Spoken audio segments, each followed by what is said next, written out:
অভিষেক বন্দ্যোপাধ্যায়কে প্রায় 11 ঘন্টা জিজ্ঞাসাবাদ ইডির। নিয়োগ দুর্নীতি মামলায় অভিষেককে জিজ্ঞাসাবাদ। সকাল থেকে দু দফায় জিজ্ঞাসাবাদের মুখে। দুর্নীতির তদন্তে লিপস অ্যান্ড বাউন্ডসের নাম, সেই সূত্র ধরেই অভিষেক বন্দ্যোপাধ্যায়কে জিজ্ঞাসাবাদ। আমাদের সঙ্গে অনুপ রয়েছেন প্রতিনিধি। অনুপ, প্রায় 11 ঘন্টা জিজ্ঞাসাবাদের পর অভিষেক বন্দ্যোপাধ্যায় বেরোনোর পর কি বললেন তিনি? প্রাথমিক দুর্নীতি মামলায় অভিষেক বন্দ্যোপাধ্যায়কে জিজ্ঞাসাবাদ এবং জিজ্ঞাসাবাদে একাধিক তথ্য নিয়ে অভিষেক বন্দ্যোপাধ্যায়কে জিজ্ঞাসাবাদ করা হয়েছিল। অভিষেক বন্দ্যোপাধ্যায় যখন বেরিয়ে যান সেক্ষেত্রে তিনি কিন্তু জানান যে বিভিন্ন ভাবে কিন্তু এই 4 বছর আগের এই মামলা ইসিআর করেছে ইডির পক্ষ থেকে। সেপ্টেম্বর মাসে শেষ দেখেছিল তাকে, এর আগে সিবিআই তাকে ডেকেছিল, তিনি হাজিরা দিয়েছিলেন, প্রত্যেকটা প্রশ্নের সম্মুখীন হয়েছিলেন। কিন্তু তারপরে দেখা যাচ্ছে 4 বছর আগের মামলা নতুন করে ডাকা হচ্ছে। রাজনৈতিক বিষয় তো পিছনে রয়েছে, এছাড়া দেখা যাচ্ছে কেন্দ্রীয় এজেন্সির পিছনে যারা চাপ দিচ্ছে এই বিষয়ে তিনি মন্তব্য করবেন না। কিন্তু তিনি জানাচ্ছেন তিনি যতবার ডাকবেন ততবার আসবেন, তদন্তের সহযোগিতা করবেন এবং তাকে কোনোভাবে দমানো যাবে না। তিনি যেভাবে আগেও সামনে হয়েছেন, জিজ্ঞাসাবাদের সম্মুখীন হয়েছেন, এবারও একইভাবে জিজ্ঞাসাবাদের সম্মুখীন হতে বারবার প্রস্তুত রয়েছে। আগামী দিনে যদি তাকে ডাকা হয় তিনি কিন্তু একইভাবে আসবেন, তাকে কোনোভাবে দমানো যাবে না। একদিকে বলা হচ্ছে বিজেপির পক্ষ থেকে দল ভাঙানোর রাজনীতি চলছে, অন্যদিকে এইভাবেই কিন্তু চাপ সৃষ্টি করা হচ্ছে ভোটের এই ফলাফলের পরবর্তী ক্ষেত্রে, এবং তিনি প্রত্যেক ক্ষেত্রেই সহযোগিতা করেছেন এমনটা জানানো হচ্ছে। এবং বলা হচ্ছে যে সূত্রে কি খবর পাওয়া যাচ্ছে আর তদন্তকারী সংস্থার সূত্রে খবর, বেশ কিছু বিষয় নিয়ে অভিষেক বন্দ্যোপাধ্যায়কে জিজ্ঞাসাবাদ করা হয়েছিল। কালীঘাটের কাকু সুজয় কৃষ্ণ ভদ্র একটি অডিও ক্লিপ মূলত যাকে হাতিয়ার করা হয়েছিল, সেখানে কুন্তল ঘোষ, শান্তনু বন্দ্যোপাধ্যায় নিজেদের মধ্যে কথোপকথন বলছে এবং 100 কোটি টাকা যদি তোলার উল্লেখ করা হয়েছিল। এই অডিও ক্লিপ দেখিয়ে তাকে আজকে জিজ্ঞাসাবাদ করা হয়েছিল। অডিও ক্লিপে জনৈক অভিষেক বন্দ্যোপাধ্যায়ের কথা বলা হয়েছিল, সেক্ষেত্রে অভিষেক বন্দ্যোপাধ্যায়কে এমনটা সিবিআই চাকরিতেও কিন্তু উল্লেখ করা হয়েছিল।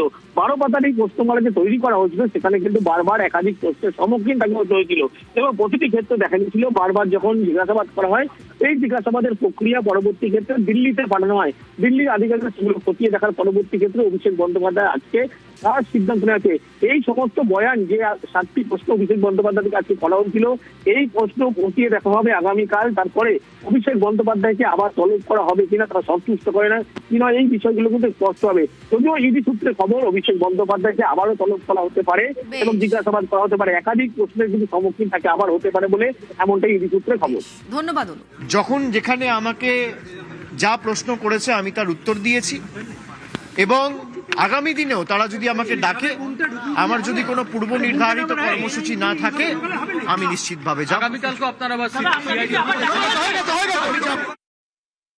যেখানে যত দুর্নীতি হয়েছে পশ্চিমবাংলায় নিচ থেকে উপর অব্দি সব জায়গায় ওনাদের হাত আছে, পার্টির হাইকমান্ডের হাত, সব সুবিধা ওনারা নিয়েছেন, নাহলে বন্ধ করেননি কেন? সব জানতেন। নেতারা দিনের পর দিন জেলে যাচ্ছে, ওনারা চুপ আছেন, পার্টি থেকেও বহিষ্কার করেননি। তো সেই জন্য সমর্থন তো ছিলই সব জায়গায়। যেমন যেমন তথ্য আসবে আইন সেরকমভাবে এগোবে।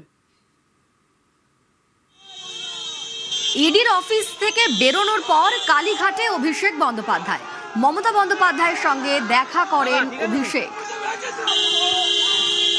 সকাল 11টার কিছু আগে ইডির দফতরে ঢোকেন অভিষেক বন্দ্যোপাধ্যায় এবং রাত তখন প্রায় 10টা। সেই সময় ইডির দফতর থেকে বেরোন অভিষেক এবং তারপর তিনি যান মমতা বন্দ্যোপাধ্যায়ের বাড়িতে। মমতা বন্দ্যোপাধ্যায়ের সঙ্গে দেখা করেন অভিষেক।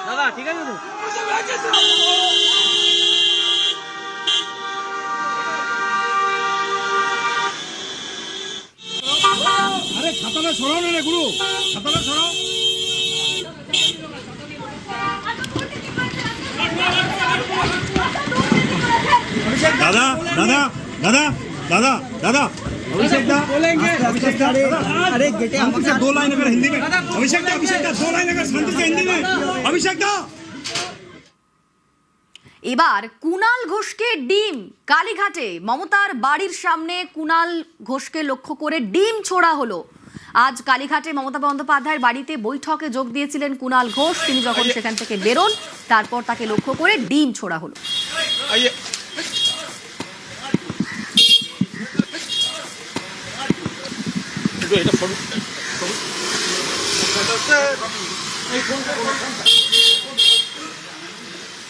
আমি মমতা বন্দ্যোপাধ্যায়ের বাড়িতে এসেছিলাম, আমি বেরোচ্ছি এবং আমি নিরস্ত্র এবং হাঁটাহাঁটির মধ্যে নেই, দাঁড়িয়ে। সেটা ওদের টার্গেট সুবিধা হয়েছে। আমি একদম শেষ মুহূর্তে মাথা ঘোরাতে পেরেছি, নইলে আমার এই চশমার কাঁচটায় পড়লে আমার চোখটার 12টা বেজে যেত। দয়া করে এটাকে জনরোষ বলবেন না। দুটো বাঁদর রাস্কেল এসে ডিম মেরেছে। মমতা দিদি কা ঘর মে তো কই নেই আয়েগা। আমি তো অবাক হয়ে গেলাম পুলিশের ভূমিকা দেখে।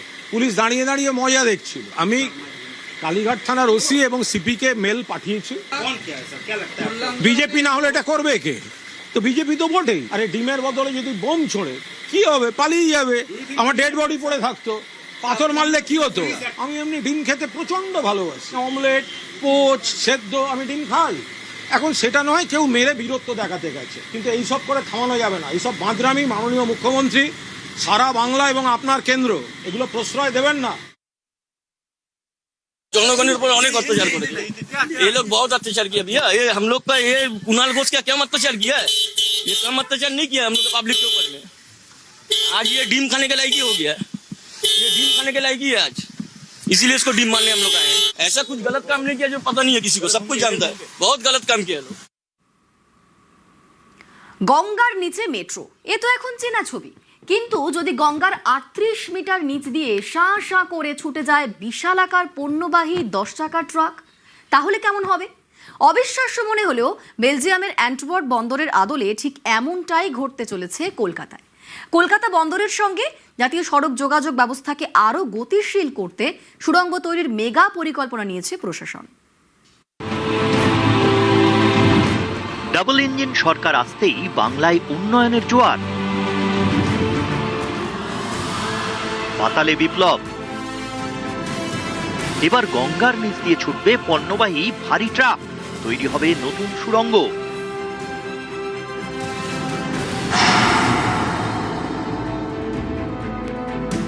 গঙ্গার নিচে ছুটছে মেট্রো, এ ছবি দেখেছে বাংলা।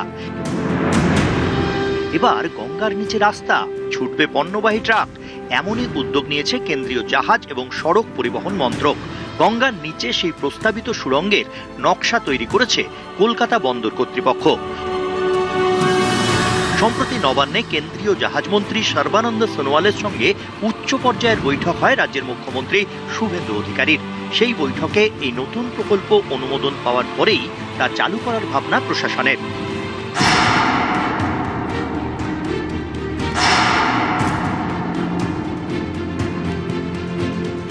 কলকাতা বন্দর কর্তৃপক্ষ এবং জাতীয় সড়ক কর্তৃপক্ষের যৌথ উদ্যোগে নদীতে নয়া প্রকল্প। মূল উদ্দেশ্য পরিবহনে গতি। কলকাতা বন্দরে আসা ও সেখান থেকে বের হওয়া পণ্যবাহী ট্রাকের যাতায়াতকে আরও সহজ ও সময়াশ্রয়ী করে তোলা। বর্তমানে কলকাতা বন্দরে আসা বহু পণ্যবাহী যানবাহনকে নির্দিষ্ট সময়ের জন্য অপেক্ষা করতে হয়। নতুন টানেল চালু হলে দিনের যে কোনো সময়েই নির্বিঘ্নে যান চলাচল সম্ভব হবে বলে মনে করা হচ্ছে। কলকাতার দিকে সুড়ঙ্গের দুটো মুখ, একটা গার্ডেন রিচ শিপ বিল্ডার্স এলাকার কাছাকাছি, অন্যটি তারাতলার জিঞ্জিরা বাজার এলাকায়। সুড়ঙ্গ শেষ হবে হাওড়ার সাঁকরাইল স্টেশনের কাছে। সাঁকরাইল স্টেশনের কাছে তৈরি হবে দুটি র্যাম্প, একটি সরাসরি 16 নম্বর জাতীয় সড়কের সঙ্গে যুক্ত হবে, অন্যটি কলকাতামুখী যান চলাচলের জন্য ব্যবহৃত হবে। প্রস্তাবিত প্রকল্প অনুযায়ী সম্পূর্ণ সড়কপথটির দৈর্ঘ্য হবে প্রায় 15.7 কিলোমিটার। এর মধ্যে গঙ্গার নিচে থাকবে 8.5 কিলোমিটার।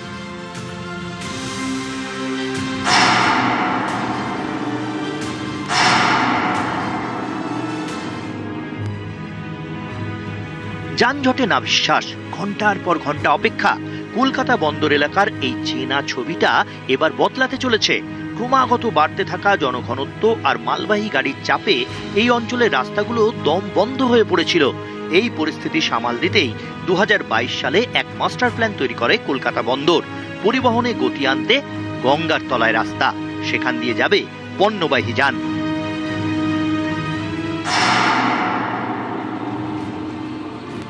প্রস্তাবিত প্রকল্প অনুযায়ী গঙ্গার জলস্তর যেখানে মাটি ছুঁয়েছে তার 38 মিটার নিচে তৈরি হবে সুড়ঙ্গ। প্রকল্পের সম্ভাব্য খরচ 11,000 কোটি। বেলজিয়ামের শেল্ড নদীতেও এই ধরনের সুড়ঙ্গ আছে। সেখানকার যানজট এড়াতে অ্যান্টওয়ার্প বন্দর এলাকায় তৈরি করা হয় পাতাল পথ। বন্দর এলাকার কারণে শহর কলকাতার পার্শ্ববর্তী বেশ কতগুলো জায়গাতেও পণ্যবাহী গাড়ি চলাচল করার জন্য নির্দিষ্ট কিছু নিয়ম রয়েছে, যার ফলে অনেক সময় ব্যবসায়ীরা বলেন সঠিক সময়ে পণ্যবাহী গাড়ি চলাচল করতে না পারায় তাদের ব্যবসায়িকভাবে ক্ষতির সম্মুখীন হতে হয় এবং সেই ক্ষতির বোঝা অনেকটা কলকাতা বন্দরের ওপরেও পড়ে। ফলে যদি এই টানেল দিয়ে আগামী দিনে গাড়ি চলাচল করতে পারে, যা জাতীয় সড়কের সঙ্গে সংযুক্ত হয়ে যাবে, তাতে ব্যবসায়ীদের পাশাপাশি লাভের মুখ দেখবে কলকাতা বন্দরও। গঙ্গার নিচে থেকে, এখন আপনারা মেট্রো দেখেছেন, এবার গঙ্গার নিচে থেকে আমরা হাইওয়ে তৈরি করব। আর এই হাইওয়ে তৈরি করার যে পরিকল্পনা আগে থেকে ছিল, আমরা মাননীয় নীতিন গডকরিজির মুখ থেকেও এই কথাটা শুনেছিলাম, কিন্তু এই পুরো ব্যবস্থাটা মাননীয় মুখ্যমন্ত্রীজির সংজ্ঞানে আনা হয়েছে। আর এর উপরে খুব তাড়াতাড়ি এই বাজেটের পর আমরা আলোচনা করব, যাতে এই টানেল যদি তৈরি হয়ে যায় গঙ্গার তলা থেকে, তাহলে হাওড়া মানে বিদ্যাসাগর সেতুর যে লোড, সে লোড কমবে, সাঁতরাগাছি হয়ে যে যানজট তৈরি হয় সেই যানজট কমবে।